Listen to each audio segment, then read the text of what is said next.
You ask Tiger to solve. This deals with linear equations with one unknown. The final result is g equals 3.7143. Let's solve it step by step.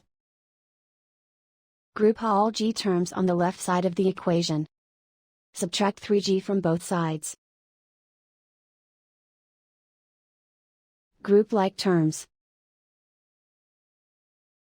Simplify the arithmetic.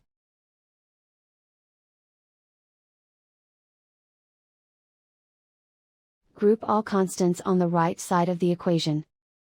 Subtract 13 from both sides. Simplify the arithmetic.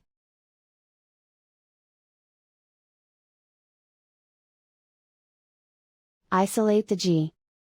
Divide both sides by negative 3.5. Cancel out the negatives. Simplify the arithmetic. Cancel out the negatives.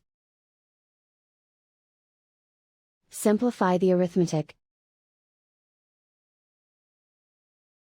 And so the final result is g equals 3.7143.